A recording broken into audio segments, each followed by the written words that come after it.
All right, welcome back to the Shade Tree Garage, and today I'm not working on a vehicle, I'm working on chairs, kitchen chairs to be exact. My wife and I have gone through, in 40 years of marriage, dozens, quite literally dozens of kitchen chairs. Never found any that we really liked, and so they've come and gone. And we finally found, my wife finally spotted some chairs and sat in them and liked it. And so we've got a set of chairs now that we've had for 15 years or more. And they sit really well. They're pretty and heavy duty, which is a very, with some of our wide bottoms in my family, it needs to be a heavy duty chair to hold up. And so I have the leg here.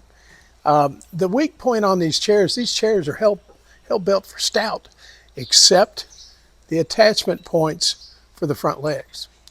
Each front leg's held on with 2 1/4-20 bolts.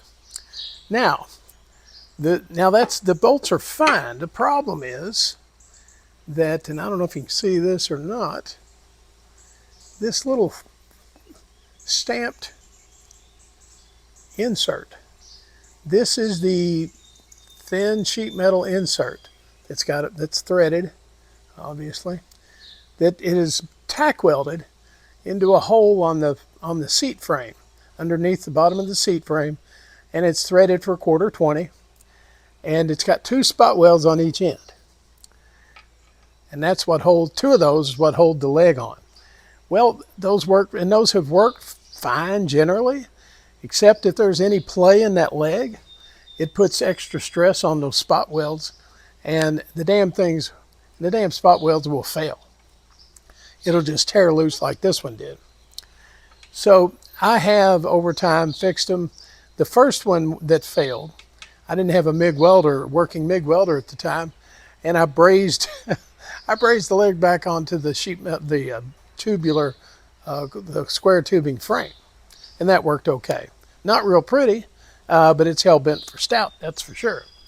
So now I've got this insert, there's 2 that hold each leg on, and as long as those stay tight, this little sheet metal insert will hold. But if there's a little bit of play, if one of the bolts comes loose and nobody notices it, as that leg will wiggle under the weight, it'll break the 2 welds on each side of this little bitty insert. So how to fix that? Well, I fixed one about a week ago, and that's what led to the repair I'm working on now. It really wasn't completely broken, but it needed repair. The last one I repaired, and I figured out the easy way to do this is to remove this insert and replace it with a blind nut. Now, blind nuts typically have teeth, and I used them 50 years ago in flying model airplanes to mount the engines. It was a blind nut, and it would you'd sink it into plywood from one side, and then you'd have a threaded screw that would go in, and you could secure the engine that way. All right, so what I've got here, I'm using a blind nut a little differently in this case. All right, guys, let me show you what I've got. All right, this is the tubing, and you can see there's one of the, that's the broken insert, and this one is not broken. And you can see it's just got 2 tack welds on each end. And as long as that stays, it's solid, but this one, of course, broke loose. So how do you fix that? I am going to, now on other times I've used a blind nut, and then the blind nut has a round flange, and then the threaded insert goes down in the hole, which is kind of backwards from how a blind nut works, but it doesn't matter. And then the round flange weld to this tubular bar. I'll grind off those spot welds smooth, and then have the blind nut ready to weld in there. And that's a good repair. It's stronger than this damn sheet metal stuff like this one. Anyway, so that's what I'm looking at. on this repair.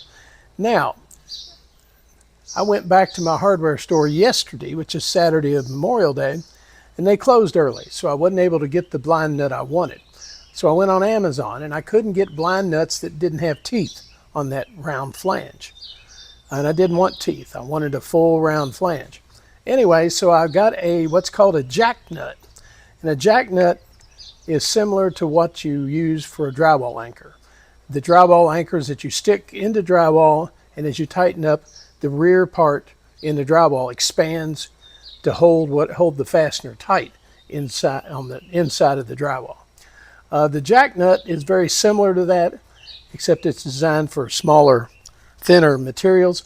And I'll put the jack nut down in here. The jack nut has a round flange, very much like the blind nut. I'll weld the flange to the square tubing there, and it'll be good. Now, when you tighten up when you tighten up the jack nut, it will expand inside the tubing. Now, I'm not really relying on that expansion to hold anything. The welds on the flange will do all the work. So it doesn't matter if it expands or how much at all, just as long as it holds the leg tight. So anyway, I'm expecting Amazon to deliver my package of jack nuts in another couple of hours, and then I'm going to go ahead and grind these welds smooth and get ready, and then I can insert the jack nut and get it welded and get this chair back in service in our kitchen. All right, guys, welcome back, and I've got it fixed. Though it hasn't been an easy process, though. Let me show you what I bought and why it didn't work. All right, these are the jack nuts I was telling you about. They're, I don't know, about 3/4 of an inch tall, and they're supposed to compress when you tighten it up, right? All right, problem number one. The square tubing that the base of this chair is made out of did not allow for this to fully seat. So I couldn't tack weld, drop this in, tack weld the top, and then crank her down. Could not do that. So I tried to pre-compress it, and that didn't work. And I tried every which way to try to make this thing work. I put it in a hole and beat the hell out of it with a hammer, trying to expand it, get this thing to crush outward enough if once this head was flush, I could tack weld it, right? Well, I could never get it flush. So now there are 4 prongs on this thing. And I even cut 2 of them off, thinking that if I put it down in here and I tighten the nut up on it, it would compress a little easier. That didn't work either. There's just, this jack nut is the exact height of the tubing. So there really wasn't anywhere for, and that's the outside diameter. Inside diameter is narrower, so there just wasn't enough room to seat this thing as it should have been. Now I had to seat it because it's got a nut on the bottom of it, and I needed that nut, right? If it didn't have the nut, why'd do it? Well, then I realized, how about this? I cut the top off, and then I bent these prongs over at a little 90 all the way around. And then I set that down in the hole, and I tack welded these prongs at the top. And that's that's how I got it done. Let me show you.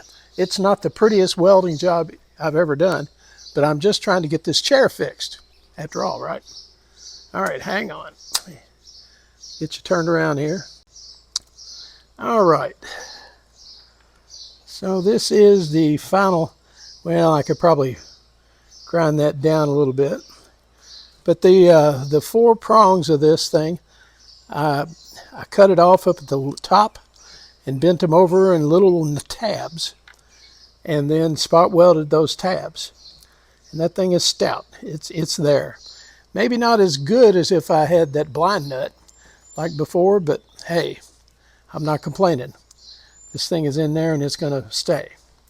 All right, so I was going to have to wait. If I was going to wait on a blind nut, I was going to have to wait until Tuesday. And today's Sunday.